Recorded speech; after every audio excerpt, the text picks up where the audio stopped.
Desk field జర్నలిస్టులను వేరు చేసే ఉద్దేశం ఈ ప్రభుత్వానికి లేదని, నిజమైన జర్నలిస్టులకు అక్రిడేషన్ కార్డులు ఇవ్వాలన్నదే మా లక్ష్యమని మంత్రి పొంగులేటి శ్రీనివాసరెడ్డి స్పష్టం చేశారు.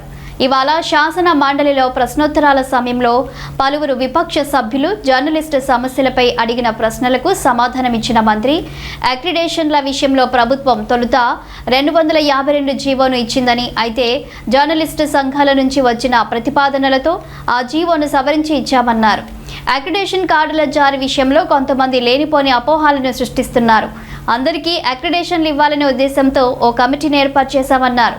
వచ్చే 2-3 నెలల్లో డిజిటల్ మీడియా పాలసీని తీసుకురాబోతున్నామని మంత్రి స్పష్టం చేశారు. ఈ అక్రిడేషన్ కార్డులకు సంబంధించిన అంశంలో ఈ రాష్ట్ర ప్రభుత్వం ఎక్కడ వేషజాలకు పోయో మీడియా మిత్రుల్ని, అది డెస్క్ లో ఉన్న వాళ్ళు కానివ్వండి, వివిధ సెక్టార్ లో ఉన్న ఏ మీడియా మిత్రుల్ని కూడా సపరేట్ గా బైఫర్కేషన్ చేయాలన్నది లేదు అధ్యక్ష. అందరికీ ఏదైతే అక్రిడేషన్ కార్డులు ఇచ్చేది ఏదైతే ఉందో జెన్యూన్ గా అందరికీ ఇవ్వాలన్నది గౌరవ పెద్దల సూచనలతో ఒక కమిటీని ఆల్రెడీ వేశాం. ఈ ప్రభుత్వం వేషజాలకు పోయి వాళ్ళని ఇబ్బంది పెట్టేది ఉండదు అధ్యక్ష.